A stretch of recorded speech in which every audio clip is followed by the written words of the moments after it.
Welcome to Virginia Currents. I'm Amy Lacey. There's a high-tech highway that can impact what we drive and how we drive, yet not many people outside of the Virginia Tech and surrounding areas know about it. It's called the Virginia Smart Road, and it's owned by the Virginia Department of Transportation.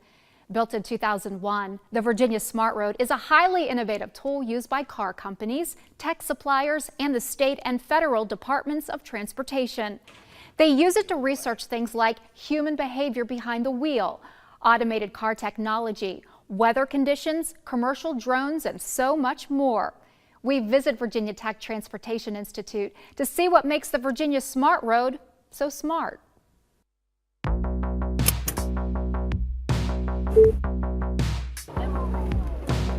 The Virginia Smart Road we actually built back in 2001 here in Blacksburg. It was really a test track that we wanted to put together that was a little bit more advanced than a lot of the other test tracks that are around the US or even around the world.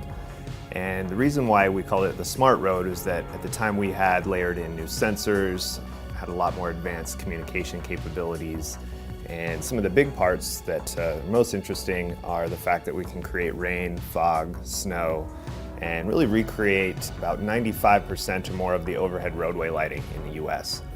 We could really create any kind of environment to test technology, test out new vehicles, test out new pavements. There's 14 different types of pavements on the road. And so that's why it made sense for us to call it the Smart Road. Originally, and for many years, the Smart Road was about 2.2 miles long, and it was mostly a highway kind of facility. Recently, we've expanded upon this, and we now have a rural road test track. And we talked to a lot of our sponsors, and we wanted to know what kind of track is really important for them in the urban environment. Asked them if they needed the storefront facades and things of that nature. And in reality, what they really need is the ability to just test things functionally. If there's a building in the way, can their sensors see around the corner? And this new surface street expansion, which is kind of like an urban and suburban layout area. We built this kind of new facility to allow it to be very modular, and we can quickly change it around. Bus stops, sidewalks, change buildings, change the size of roundabouts, etc., which makes it really nice. Now we've gone from about 2.2 miles long. We'll, by the end of next year, be around 6.8 miles of new test track facilities. So we'll be able to test vehicles in the rurals, and then bring them right onto the highway setting, and then take them to this kind of urban-suburban layout, and do that all in one track. Control, copy. There's two of us in the Tesla at the highway gate. Can we get on the road? Yeah, I'll give you a gate for you. Right now we're up here in the Smart Road control room, and this is kind of a control tower where we have people staffed that are helping really monitor the roadway, allowing people on and off, making sure we're maintaining safety, helping navigate the interesting choreographed scenarios that we come up with. And we have somebody up here 24 hours a day, 7 days a week, just monitoring the road for safety. We do studies at night, obviously, with overhead roadway lighting. And we have a whole group of some of the best researchers in the world doing nighttime visibility work. And I don't know if they've seen the sun anytime recently, but they do fantastic work. And I would say, the Smart Road, we've done over 25,000 hours, I think, of groundbreaking research on the Smart Road. It's being utilized 12 to 16 hours a day. A lot of what we do is designing technology around the user. So that's the human factors element that we do. And that human factors research is evaluating things like blind spot detection systems, backup camera technology, auto brake assist, navigation systems. We do a lot of driver distraction research here, understanding those components of what is visually distracting to somebody, so much so that you're basically increasing risk on the drive. So we're here to try to answer complex questions. Oh, what was that? An average driver will go 18 years before they have a police-reported crash. And that's pretty impressive if you think of it. Humans are actually very good at driving. The safest drivers we have out there, or safer drivers, they could go their entire lifetime without any kind of police-reported crash. The issue we run into is that our 40,000 fatalities a year here in the US is that still happens because we travel so much, and the amount of exposure and driving we do, we still run into these issues. So the next kind of jump shift in safety and changing things is taking the human out of the loop from the driving task where it makes sense to do so, and we can do it safely.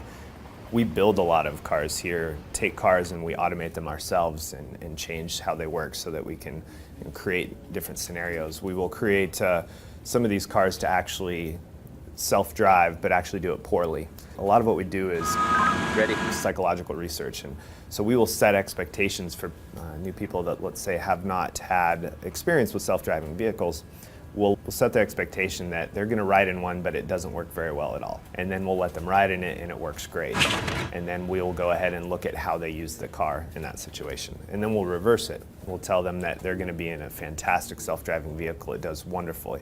And then we'll actually make it do pretty poorly on the road. We'll have it kind of ping pong back and forth, and then we'll look at how much they'll trust and use the system then.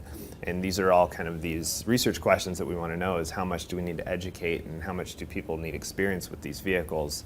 Will that dictate whether they will rely on the system or not? A demonstration where we Braking to avoid collision. And in order to put it in automated mode, I do it twice. And then the car is steering and driving itself. We have 70 million miles of naturalistic driving data out from all over. And we look at that to identify what is happening before a crash occurs. Police accident reports, you don't always get that. It's important with the new automated vehicle systems that are out there and the sensors that they use that we also design roadways and infrastructure to really facilitate these systems to work their best. So some of the things that people don't think about, especially as we enter this world into automated vehicles and self-driving vehicles, is that these sensors have restrictions and constraints about what they can do. If you can't see lane lines, for example, the self-driving vehicle cannot necessarily operate as it normally would. Some things like seeing around corners, you still need line of sight, so these sensors still need to be able to see an object. Some of the things that we set up are the ability to use connected technology to help these vehicles see around a corner, to be able to understand if another vehicle is coming.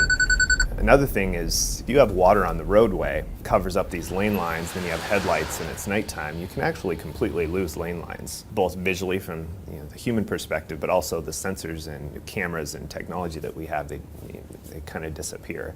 So coming up with state-of-the-art new lane line technology is kind of another important thing that we can look at here. We can pull up lane lines and put them down, and we can change all that with the facilities we have and really get down to what the most valuable part is. It's pretty surprising what people get used to and comfortable about doing while they're driving a vehicle. We've seen everything from brushing their teeth, putting on makeup, making sandwiches, reading books. Most things that people do in their home, they'll do in their car as well. The human factors research is really the most exciting for me, and I think where we can make the most strides in saving lives. For more information about the Virginia Smart Road, which is also home to the second largest bridge in the U.S., visit the secure website vtti.vt.edu.